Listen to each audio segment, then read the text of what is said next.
Imagine mapping out a cross-country road trip with just absolute perfect precision. I mean, you know the exact fuel consumption of your engine. You know every single speed limit. You've timed every stop perfectly. Right, a totally flawless, predictable system. Exactly. But then, I don't know, a butterfly flapping its wings in Brazil causes this minuscule atmospheric shift, and that delays a single traffic light in Denver by like 3 seconds. Oh, wow, yeah. You miss that light, you take a detour, you end up meeting a stranger at a gas station, and suddenly your entire life trajectory fractures into something completely unrecognizable. It just totally spirals. It does.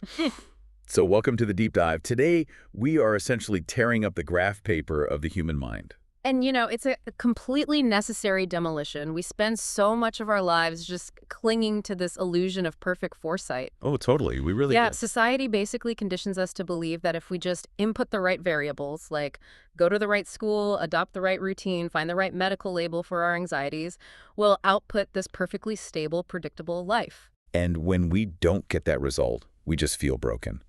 So that's our mission for you today. We want to cut through the massive, overwhelming noise of modern information overload and really explore what it truly means to have a divergent mind in a hyper-connected world. Such a vital topic right now. It really is, and our source material for this is issue '06, specifically the June 2025 edition of this truly unique publication called Ikiniso and the Science of Spirit. It's authored by Seriously Peter. Yes. But I want to set the vibe for you right away, because if you're expecting like a dry, peer-reviewed psychological journal or one of those glossy, toxic positivity self-help scenes, just throw those expectations entirely out the window. Completely out the window. I mean, the author has constructed this incredibly layered space where mathematics, quantum logic, archetype, and even ancient scripture collide directly with raw, lived human experience. Right. She's synthesizing disciplines that most academic institutions keep entirely siloed from one another. And even the title gives you a massive clue about where we're heading today.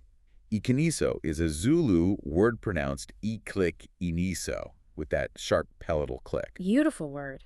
Yeah, and it doesn't mean just, factual textbook accuracy. It refers to a deep embodied truth. The kind of truth that, as the author puts it, actually makes your bones hum. I love that phrasing.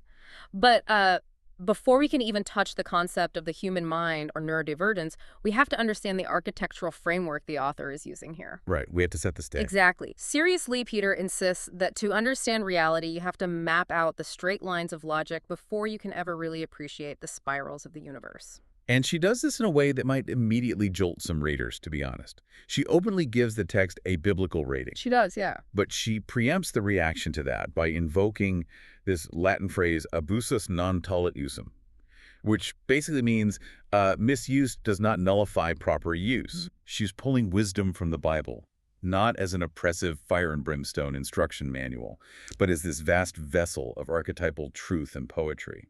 She's aggressively decoupling the ancient wisdom from the modern trauma that so many people associate with it. And to ground those straight lines of logic in human history, the text actually features this brilliant piece of artwork. It's a baboon reading a book. Yes, which is a direct nod to the Lubombo bone. Exactly. For those who don't know, the Lubombo bone was discovered near South Africa. It's a 35,000-year-old baboon fibula covered in these distinct tally marks. It is widely believed to be one of humanity's oldest mathematical instruments. And just think about the monumental shift that bone represents for us. For the first time, early humans were externalizing logic. They realized that 1 notch plus 1 notch always equals 2 notches. The ultimate straight line. Precisely. It was the birth of predictable, deterministic outcomes. But the author doesn't stay there.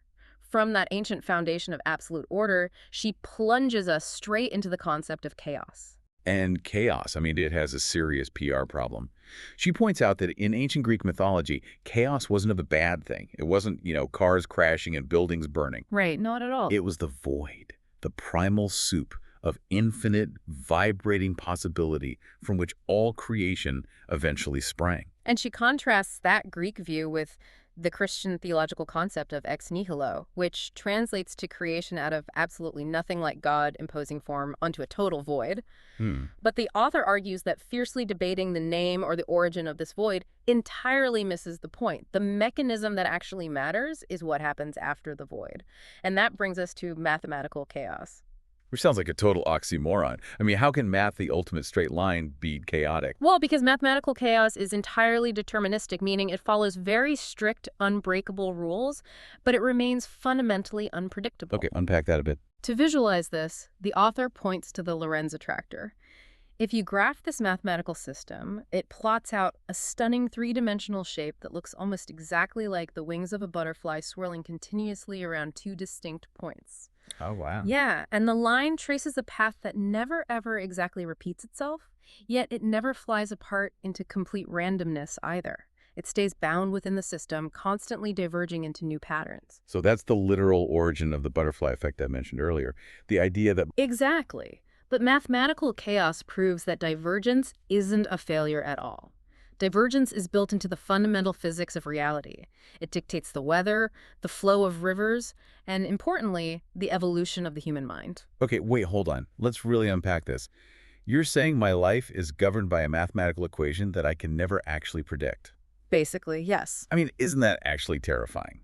To accept that our lives are governed by something mathematically unpredictable rather than a neat graph paper plan, it gives me a sense of control to have that plan. Oh, it is deeply terrifying to the ego, because it entirely strips away the illusion of control. We desperately want the graph paper. But the author's point is that nature only survives through this unpredictability. Evolution actually requires genetic divergence to adapt to changing environments. Which sets up an incredible collision course with how we live today. Because if the universe demands unpredictable divergence to survive, just look at where humanity spends most of its waking hours. The internet. The internet, a space that increasingly demands absolute, rigid conformity. The contrast she draws here is incredibly sharp. Look at a murmuration of starlings in the sky, or bees constructing a hive. That is nature's hive mind. It's elegant, driven by instinct, inherently chaotic yet harmonious. Yeah. Then look at the human internet swarm. She literally compares our digital hive to the Borg from Star Trek. Oh, that's such a good comparison. Right. A collective where individual thought is erased, the hive's will reigns supreme, and resistance is futile. Just think about the last time you went online. The digital marketers and algorithms that run these platforms, they aren't using natural pheromones to guide us. They use hashtags, trending audio, and these precisely timed algorithmic drops of outrage. A mechanism is chillingly simple, really. Make the swarm feel united through a shared emotion, usually anger or anxiety, and then steer it. Once the swarm is moving in the same emotional direction, critical thinking just completely shuts down. And this leads to her critique of net diagnoses regarding neurodivergence. And she prefaces this by acknowledging Judy Singer, the sociologist who coined the term neurodiversity back in the late 1990s. A very important distinction to make. Definitely. Singer's original intent was beautiful and necessary. It was a revolutionary act to destigmatize conditions like autism or ADHD, honoring them as natural, vital variations in the human genome rather than just clinical defects. But the author observes how that beautiful concept has been warped by the internet hive mind. Within the digital swarm, these profound medical realities are frequently reduced to aesthetic labels. Right.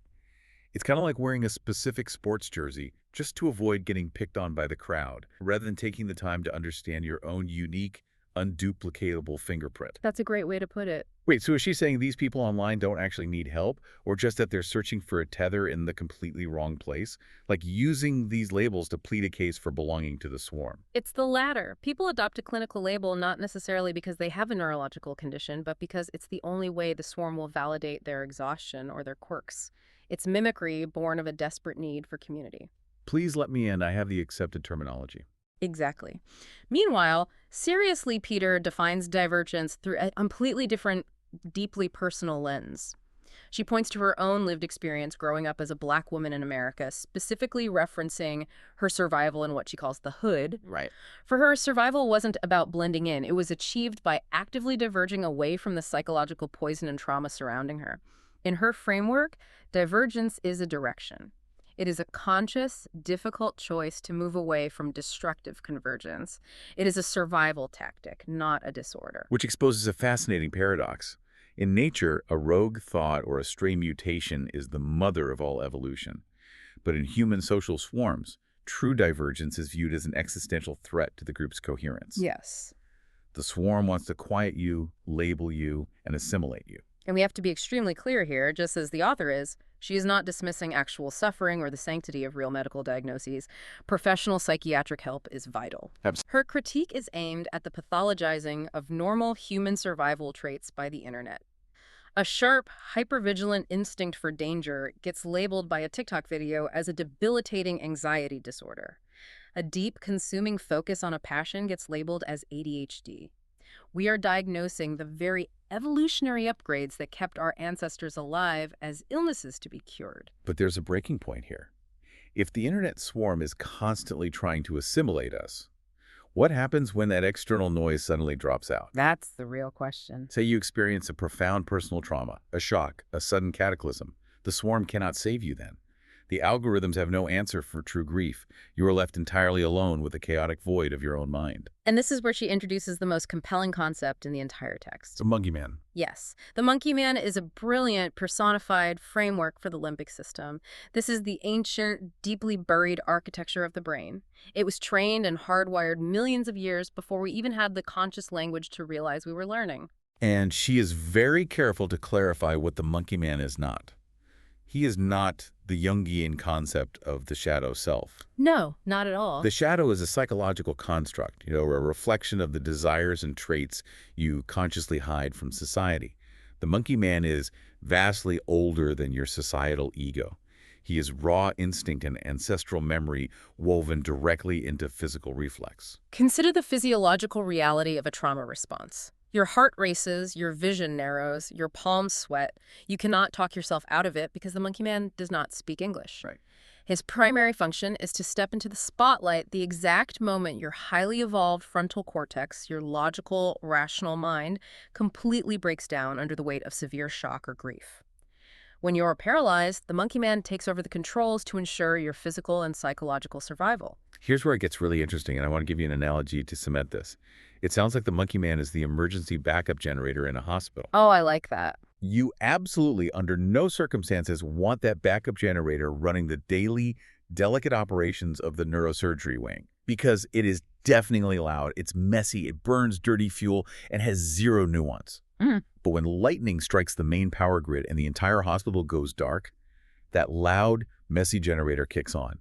And it is the only thing keeping the patient on the operating table alive. Exactly. And you don't shame the generator for being loud. You revere it for saving the hospital. That is the author's entire message here. By personifying these raw limbic reflexes as the monkey man, she completely removes the shame associated with trauma responses. Wow. Yeah. So often people feel broken because they survived a trauma through dissociation or sudden rage or panic. The author allows us to view those chaotic survival traits not as broken symptoms to be ashamed of, but as incredibly powerful, successful evolutionary bodyguards. She actually describes her own personal monkey man as this fierce polymath, someone who wields complex math and godlike Samson's fresh donkey's jawbone to fight off the dark. Such a vivid image. But she also emphasizes that you can't leave the backup generator running forever, right? Creating psychological safety is the only way to soothe this primal force and allow expansive learning to return. She even offers a free $0 course called The Trigger Guard to help people practically explore their relationship with these limbic reflexes. Which is so needed. Because if this limbic system only responds to deep, pre-verbal patterns and absolute safety, how do you actually reach it? You can't just hand it a graph paper plan. You need tools that speak its specific language. Right, and that's where the author's real-world applications come in. Because seriously, Peter is not just sitting in an armchair philosophizing. She is a working mathematician. She runs a mathematical modeling business and teaches adult math refreshers. And her quantitative background deeply informs the architecture of her healing methods. She draws a rather beautiful parallel to Charles Dodgson, better known as Lewis Carroll, the author of Alice in Wonderland. Dodgson was a mathematician who originally showed humanity the concept of falling down the chaotic rabbit hole. She notes the poetic symmetry that, in 2025, it is another mathematician offering a framework to help us climb back out. She calls this core philosophy integral calculus meets the integral spirit.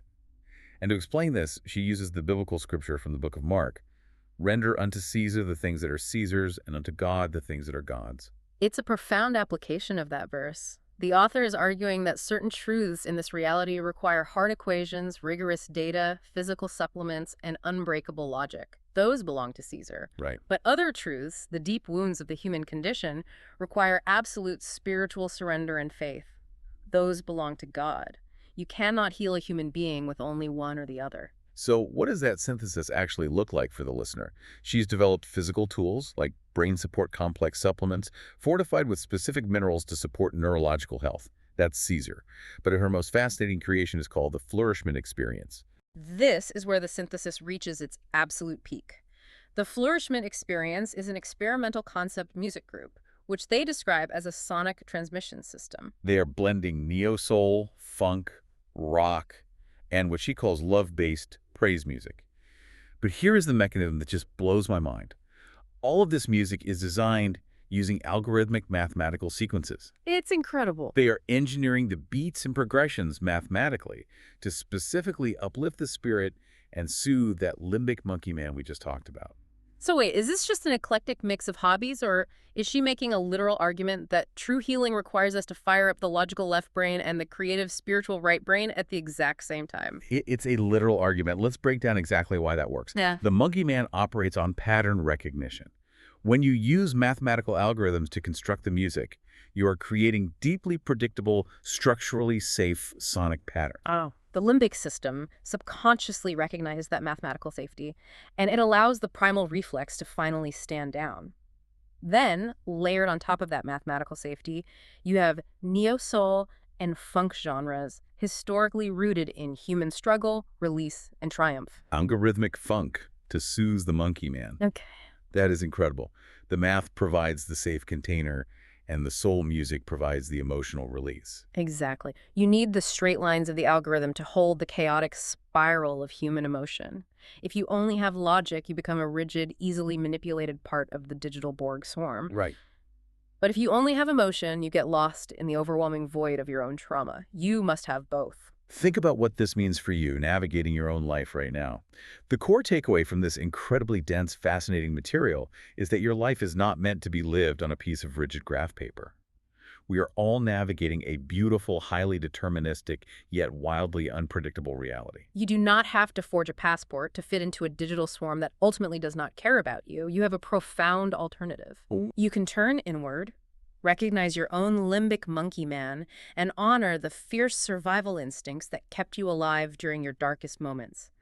You can choose the difficult, beautiful, mathematically proven path of true divergence. And at the very end of the publication, to drive this point all the way home, Seriously Peter includes the lyrics to the classic Sammy Davis Jr. song.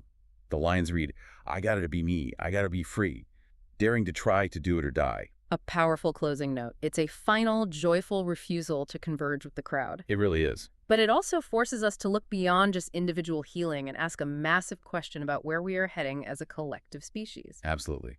Which leaves me with a final provocative thought for you to mull over as you go about your day. If nature mathematically relies on the absolute chaos of divergence as the fundamental engine of all evolution, but our modern digital hive mind actively suppresses, categorizes, and flattens that divergence to keep the swarm compliant, what does that mean for the future of human consciousness? Will our next great evolutionary leap as a species have to take place entirely offline? That is the defining question of our era. Because at the end of the day, you can't map a beautiful, chaotic spiral using only straight lines. We'll see you next time.